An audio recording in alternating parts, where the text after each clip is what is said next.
Wow, miva do.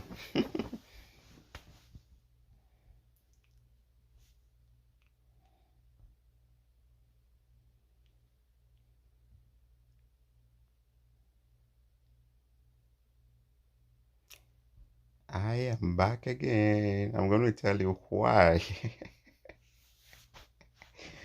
I'm going to tell you why I went off. I'm back again. Huh? It's funny. I was talking about weather when my phone just shut down. I will tell you why. I want a couple of people to come before I say the reason why. Can somebody guess why the connection shut? It's not about the internet. It wasn't the internet. Can somebody guess why? Can somebody guess why? Why the connection went off? I'm back again, eh? Bagava. I don't. Can somebody guess why? All right. So, guys, remember I was talking about the weather, that it can be extreme cold or extreme hot in Canada, right? Adele, I heard you. You said Vancouver is nice, so you want to go there. The problem is that cost of living in those cities in British Columbia is very high. So Vancouver is very expensive to live there. The places that are nice, the cost of living is higher. Guys, can you guess why I went offline? The phone just suddenly shut, and it shut all my applications off. You know why? When I was in the car, I mistakenly did not turn on the car to run the air condition. So my phone has a heat sensor. It was picking that the temperature in the car was increasing. And so my phone automatically shut everything down. Can you see that? My phone was detecting that the inside of the car was getting heated. And because my air conditioner and the car itself was not on, it automatically shut the entire phone down. Well, remember I was talking about extreme heat, huh? Even in the car, the heat was getting too much, so the phone shut itself off. Extreme weather is definitely one thing here in Canada. Extreme weather. Just the inside of the car alone. How many minutes was I inside the car? And it was getting heated to the point where the phone detected it. The phone detected it and just shut itself down. Do you see that? Hmm? No, it wasn't. It wasn't a battery problem at all. It's just the temperature in the car that was increasing, and the phone detected. He actually wrote on the screen that they had to shut down because of what? The battery, the heat level. All right. Just telling you how hot it is today. It's very hot today. It is very hot. Not Accra hot too. Very hot. That is what we have here. Look, it is the weather can be so cruel to the point where some bushes can just light fire and just start burning. You may have heard the story about what the wildfires in Australia and British Columbia and some parts of Alberta, right? That's just how serious the temperature can be to just spark fire. All right, okay. The sensor of the phone. That's what helped me by shutting it down. I didn't even realize it. So I've come inside with my daughter. My daughter is with in the living room now, and I'm just hanging out here. All right. Number two. The second reason is a long distance. Yeah, this one was a brief interruption in my Wi-Fi signal. The second reason is a long distance of flight. I was so tired, guys. When I was in the plane, I was so tired. I kept asking, like, when will they arrive? When will they arrive? Like, I kept looking. From Germany to Canada alone was far. Like, I kept looking and looking and looking. I'm like, when are we? Like, that kind of flight that when you have. If you are from India, you know what I'm talking about. If you are from Europe, you won't feel it because Europe to Canada is probably about 12 hours thereabout, depending on which part of Europe you're coming from. But from West Africa or South Africa coming to Europe, you're going to feel it. You're going to see long hours of flight. So many people don't like traveling just because of how long it can be. If you get lucky, you can get 15 hours and 16 hours and stuff for flight with maybe one transit. Other than that, if you are buying a cheap ticket, you could go through like Middle East before they divert you here. Your day will be so long, right? Long flight is another thing. The next is cost of living. Cost of living is generally high in Canada. The reason being that income level is also higher. If you especially compare this to Africa, you're going to always be, if you come here first, this is the first thing you're going to be finding yourself doing. Whatever you buy, you're going to see yourself trying to convert the money back to your local currency. So you buy a shirt. If you see the price, say $50, you are quickly going to compare or convert it to your Ghanaian cedis. And then you would have thought like, okay, if I had gone to Kantamanto for this same shirt, I would have gotten it for maybe 30 Ghana cedis, which is like $5 or $6. And you are paying $50 for the same shirt here, right? Remember when I went to the African store, I bought a dress for I bought a dress, okay? I bought a dress for my wife, which was $100. That same dress in Ghana, I would have bought it for maybe under maybe $20, $30, or maybe less than that. But you saw how much I paid for that, right? Just because of the location, cost of living is high. The beauty about this part is that cost of living is not just high, standard of living is also high. In other words, it's better for a country to have a high cost of living when the standard of living is also higher. What we have in Africa is a high cost of living, but a low standard of living. You see? So you are paying more for so much in Africa, but you are not getting value. For example, phone bill, you're paying so much, you're not getting good value. Or you are not getting good value from your transportation, from your water, from your electricity in Africa. Here, at least you know when you're paying, you are getting the service and the quality is good, right? So cost of living is high. Rent is one of them. You're going to feel it if you come here, especially as a family person. You're going to be like, oh my God, my salary alone is 50% of rent, right? Rent is taking 50% of my salary. You won't feel it if you're a student, because students tend to pay cheaper because it's just a one bedroom in a house, right? But families with kids, they tend to go into 2 bedroom and 3 bedroom, and then they're paying a rent of about $1,500 to $2,000 a month. Or if you get lucky and you're not in a big city, then you are paying less depending on your city. So the trick here is this: unless you have a business doing in a big city, it's advisable you don't stay in a big city if you're a first time person in Canada, newcomer to Canada. Let me say this again: unless you have something doing in a big city, for example, a job there, you have a job there, or you have something going on there, it's advisable you move to a nearby city, which is closer to the big city. Cost of living is cheaper. For example, my city is not as big as Toronto. Cost of living here is cheaper. A one bedroom here you could easily get for $400. The same one bedroom you get about $800 to $900 in Toronto, right? A 3 bedroom you could get for about $1,000 something here. In Toronto, over $2,000 for the same place, just because of the location, right? So if you don't have any business in Vancouver, right, you don't want to stay there unless you are going there with the intention of getting a job which matches your skill set and is going to pay you more. Else your cost of living will swallow you. This is one of the things that kills a lot of people. If somebody is in Norway, you know what I'm talking about. Cost of living can be high in some countries. Definitely if you compare Canada or US to Africa, you're going to notice that cost of living for your rent and food stuff and other things, you say that is probably expensive compared to Africa. Cost of living is one of them. All right, the next one is job. Canada has an unemployment rate of about 5%, but many people argue that it is still difficult to find a job when you arrive in Canada. Are the jobs waiting for you when you come from the airport? No. In fact, even if the jobs are there, you must find it.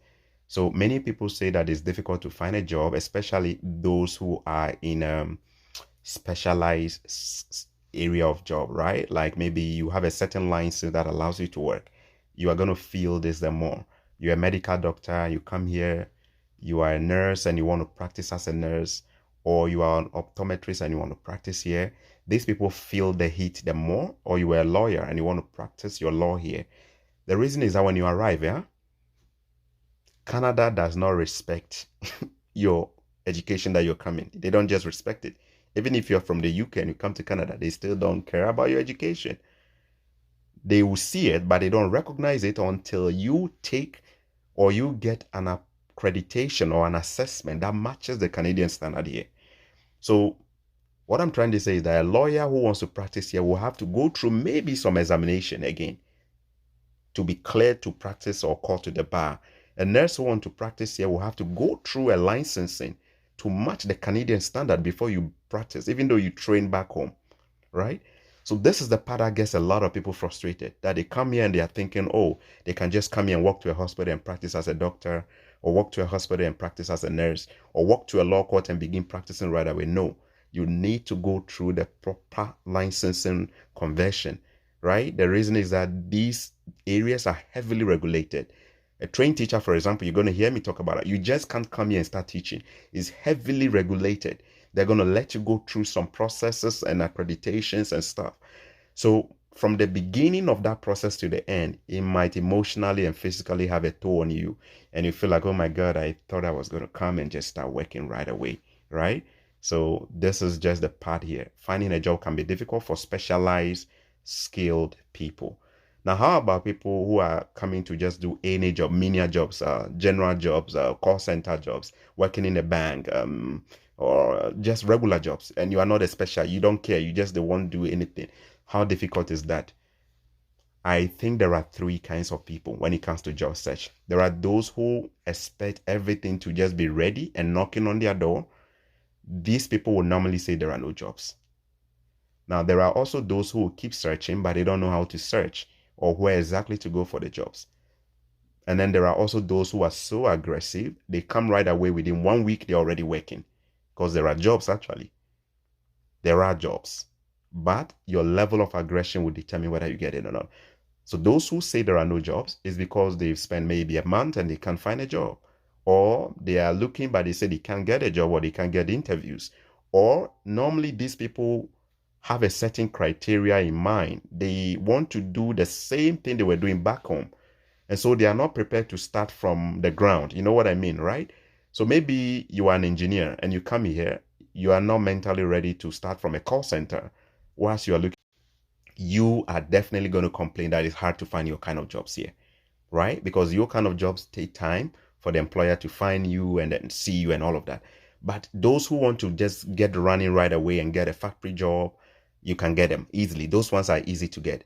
Even if you can't find them, guys, there is what we call temporary recruitment agencies. I'm going to say this part. Almost every city has what we call temporary recruitment agencies. They are companies that are licensed to find temporary jobs for people who are looking for jobs.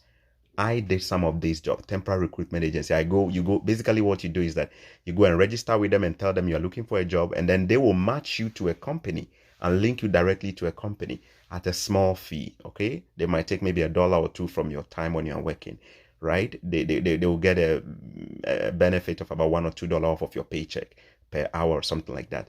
But these agencies are there. Look, I honestly can't think of anybody who is hungry looking for a job and will sit home and say that they are not getting a job. It's either the person has a certain job in mind, and if they are not getting it, they just sit down, or the person is just not maybe that kind of aggressiveness that doesn't make you sleep until you find a job, right? So is it hard to find a job? Yes, depending on who is looking for the job and what kind of criteria or jobs they are looking for. If it is a hustler's job, hustlers will always get a job 2-3 days, 1 week when they arrive in Canada. Unless you are not a hustler. If you are not a hustler, you're going to keep saying you are looking for a job in the office. You are looking for a job in project management. You are looking for a job like an HR because you are an HR, or an accountant and you're looking for an accounting job. Those ones will definitely take time to find you and then settle you in and all of that. All right. That's about the job part there. All right. The next one is transportation. Canada has a very good transportation system. But it could take you about 30 minutes within the city to get from one place to another. 30 minutes just to be on a bus to go around, all right?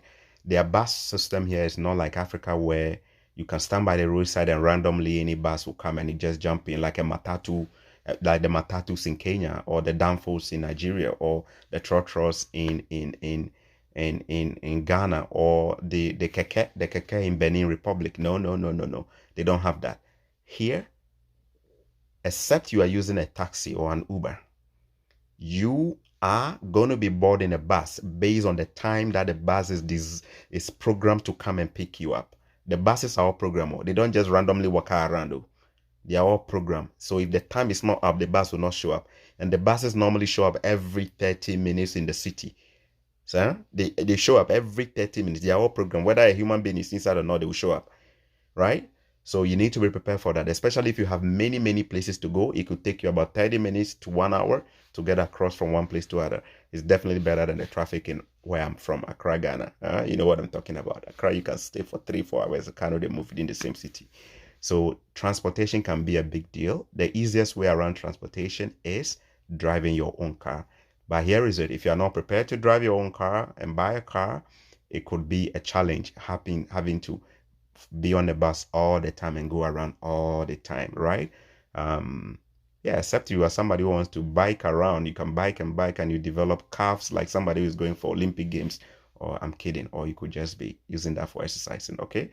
Bussing around in transportation can be a challenge, okay? Not because it's difficult to find a bus, but the whole stress. All right, let me say it in a better way, guys. Here, a car is a basic necessity. Almost everybody drives. Almost everybody drives. Majority of the people drive. So if you don't have a car and you come here and then you find out that it's so cheap to buy a car, but you don't have a car, that way alone can emotionally even stress you. It can stress you. However, buying a car also comes with a cost. Insurance. The average insurance across Canada is about $200 for cities that are not extremely big like Toronto and Vancouver. If you are living in bigger cities, your insurance on your car could be over $200 a month.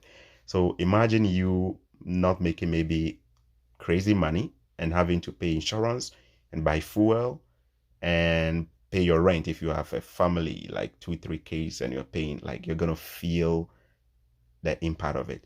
The strategy here is that before you buy a car, make sure that car, okay, I shouldn't say make sure, it's like I'm telling you what to do.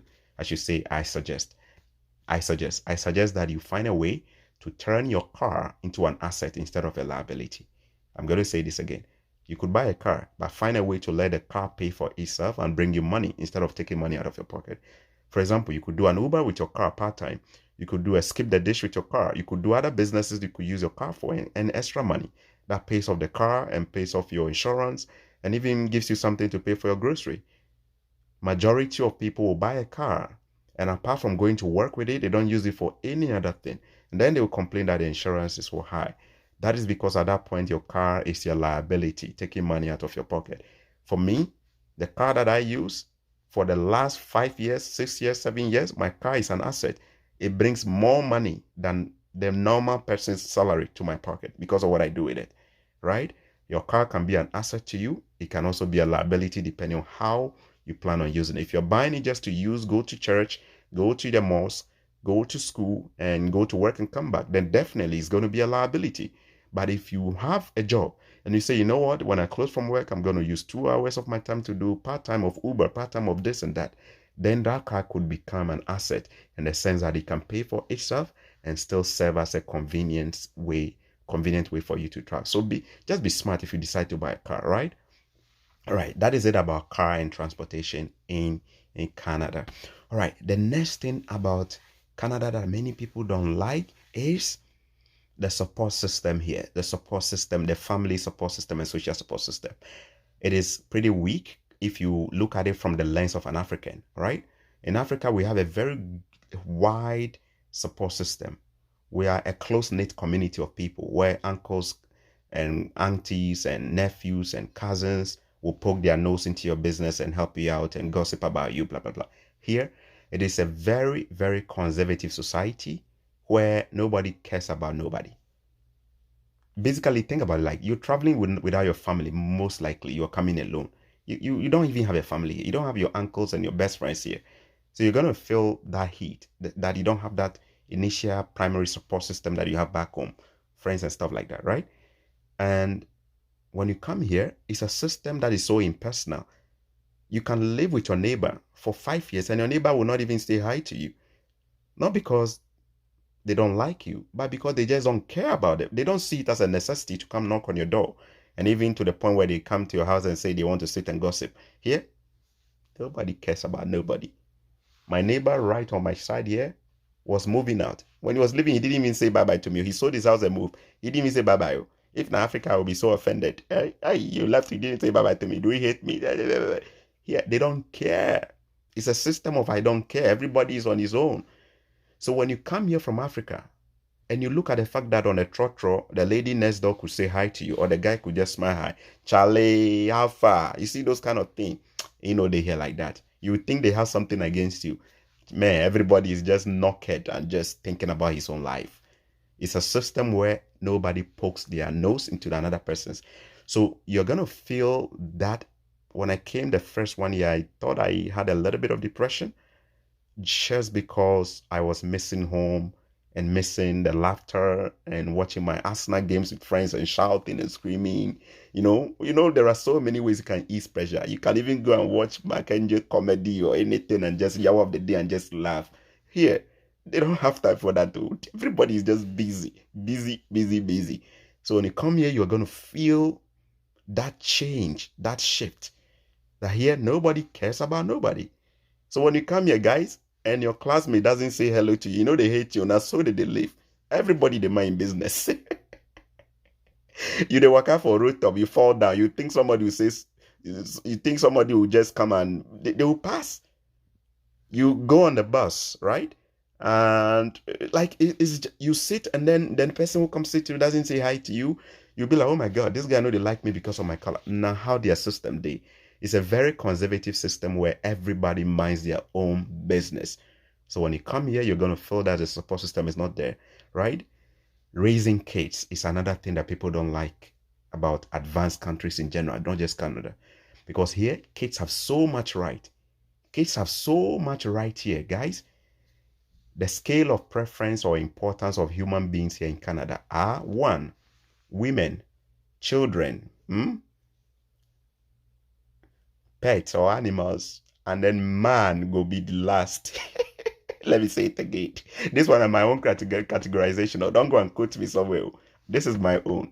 The scale of the people that are so important in Canada here now: children, women, animals, men. We dey back, very, very back.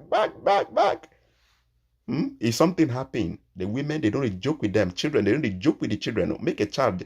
Look, let your child complain to the teacher in school that my mama slapped me, my mama hit me. You go there the way the government, they will send fast. Children's agency go come your house right away. They will can't take your child, go away. They will can't interview as if say you're under arrest. Go can't carry your child, no be your property here. They're the property of the government. You cannot abuse a child. You can't just hit a child here. You cannot discipline a child the way we do back home. See, back home where your father will just go watching, knock your head like that, They know if you do that thing here, the law will deal with them. It's against the law to hit anyone. Assault, Nadine. You can't even hit your wife. Men, those of you who are coming and you've been beating your wives left, right, center, I beg, drop all those things back home. When you come here, you won't like Canada. It's one of the things that men don't like. And parents don't like, because this place, it protects everybody. You can't abuse people. You can't abuse your own child. There is no corporal punishment here unless it's not. Even if your neighbor, look, if you leave your child in your own car for just 2 seconds and you walk around the child, the neighbor call police or call the children agency, they can't take your child away from you. Go say, he was only in the car for 1 minute though. Yes, they will still come and take the child away from you. Go online and go and read it. They don't joke with kids. They don't joke with pets. They don't joke with women. Men, we are the last. You know why now? We mess up too much. All right. So the thing about parenting here is it's tough. It's even tougher if you don't have a strong moral foundation to raise your kids, like in a very gentle manner. If you are the type who is used to parenting by the stick, which is just discipline and hitting, when you come here, you're going to find it very, very hard, because your kids are going to grow in an environment where they are going to challenge you. They are going to go to school and meet kids who are outspoken and vocal, and they'll come back and question you. And the first thing you go like, if you can't do this in Africa, I would have beaten the nonsense out of you. Yes, you can do that in Ghana, Nigeria, Kenya, but not here. You may have been able to hit your wife back home there, or your husband back home there. You can't hit your husband here. If you try him, you will go jail right away, straight. They will put handcuff on you right away before they even start talking to you. They don't joke with these things. Take them serious. This is one of the reasons why many people don't like this country, because when they come here, they cannot bring their nonsensical habits here, and they find the system to be controlling. Because back home, we slap people left, right. You and your friend, small thing, knock him. You and your friend, small thing, Mortal Kombat. You and your friend, long thing, Luke Chain, Luke K, Luke King, Luke King, Jet Li. Here, you try that nonsense, na jail where they go. That jail where they go straight. They will come and, so, anyway, I won't overstress that. So, parenting, social support differs depending on how you look at it, right? I don't think that you can be depressed if you know how to create your own fun. Like, I'm no longer a depressed person because I know what to do to create fun for my family and stuff like that. Don't let nobody create happiness for you. Create your own happiness. If you find this place to be too conservative and boring for you, create your own fun. Go out and have fun. Go out and go for a walk. Go watch a movie. Go do something. Travel around. Right? Don't sit down and expect Canadians to be coming to create fun for you. They are not comedians. The comedians are on YouTube. Huh? They are in Africa. They are on YouTube. They are on Facebook posting. Canadians are not comedians. They are serious people. Huh? You get that? You go come here. You'll be so worried that you are not seeing people behaving like some of the Facebook and YouTube channels you see back home, where we turn everything into comedy. Everything is turned into comedy. So you come here and you expect everybody to be a clown. Huh? A serious place. Huh? I'm seeing the like. Many people are enjoying this part. Huh? Anyway, the other thing about parenting is education. Canada's education is free from the basic level to secondary school. It's free for Canadians and permanent resident people, right? It's not free for foreigners. Foreigners will have to pay, especially at the high school level. You have to pay. But if you're Canadian, you're a permanent resident, those things are free for you. Kids, preschool or daycare is very expensive in Canada. It's very expensive. Daycare, like what you call creche, taking your kid to like a creche, right? Like your 1 year, like my daughter now, we're about to take her to a daycare. The average person who takes the kid to a daycare pays about $50 a day to have your kid go to a daycare. $50 a day, 1 day for your child alone in daycare. So in a week, that is $250 or $300, depending on how much you pay. It's $250. Daycare is very expensive. It's one of the stress of many parents here.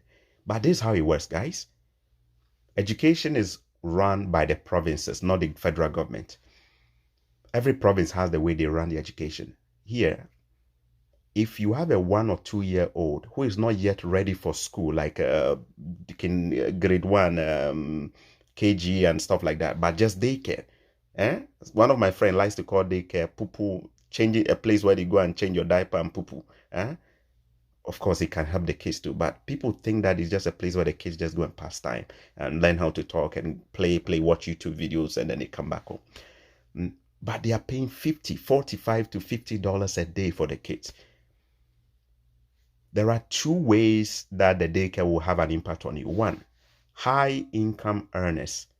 If you earn so much as a family, you and your wife, your combined income, if it's more than the minimum or average person's income, you pay your own daycare fees. For example, let's say that you are making over $100,000 a year. There is no way the government will support you with your daycare. You pay your own daycare. The reason is that they think you are making too much money. You need to pay your own daycare for your child since you are making enough money. However, they have something called subsidy. Subsidy. SUBSIDY. Subsidy is given to parents who earn less income or average income. For example, maybe your income is under $60,000 a year as a family, right? You'll get a subsidy from the government. And basically, the subsidy could be in different percentages. You could almost have your kid go to a daycare and pay nothing at all. Or your kid could go to a daycare and you could pay just $5 or $10, right? Very, very small in a day. But it is all based on the level of income of the parents. The more the parents make to the point where they are like a middle class in Canada, the less they qualify for subsidy, which helps them to bear the cost of the daycare. The less you make below minimum wage income, $50,000, $40,000 a year, you will get supported by the government. You may almost be getting a free daycare without paying because subsidy covers that. So daycare, someone like me, I am not going to get daycare just because of how much I make, right? So you can imagine I'm crying already, right? $50 a day for Joanna for diaper change in school. I'm just like, it's serious. The more you make, so those of you who make over $100,000 a year, Forget it. No daycare subsidy for you. You pay your own money. Daycare could be expensive as well, all right? So that is it. Then the next one, still on family, is child support. Child support. Child support is different from child tax benefit. Child tax benefits is paid to a parent who has a child who is below 18 years, whether they are Canadians or non-Canadians, and they are resident in Canada. Either you are a Canadian, permanent resident, or even a non-resident, but so long as you have a temporary stay in Canada and you have a child who is less than 18 years, remember I said in my video, 10 reasons to come to Canada, that you get some money from the government, right? The opposite of it is, I have a guess, so I'm going to be wrapping up and I'm going to be coming back. I have a guess, okay? The opposite of that is what we call child support. Now, child support is money that one spouse pays to the other spouse because they have a child together and they don't want to be together anymore in a union. Mostly it hits the man. A man who has a child with a woman but decides not to stay with the person either through marriage or stay together to take care of the child, and you separate, you, the man, will be required by the government every month to pay some money to the woman towards the upkeep of the child. That money can be hefty, comes straight from your salary. Many men don't like it, because they pay so much. So before you go around and pipe your sperm around and give birth with anybody in Canada, think twice. If you don't plan to marry them, you are going to be paying a lot in child support to the woman. Just because you had a child and you're running away from your responsibility, the government is going to force you to pay it, whether you like it or not. Even if you are sleeping, they will come take them from your pocket. I have a guest who just came. I'm going to be wrapping up here. And when I come back, it will be part 2 of why you shouldn't come to Canada. I don't even think you should say because of this reason you won't come on. The country where they know good. It's still better to come, but I still have to tell you so that you know. Give me some few minutes. I will just go chat with my guest and I'll be back online. God bless you. Bye-bye. This is Choco Millionaire. Any blogger where they watch, you won't can download with data when the share button is there to go upload. When the share button is there, I'll come and visit you using copyright. Bye-bye.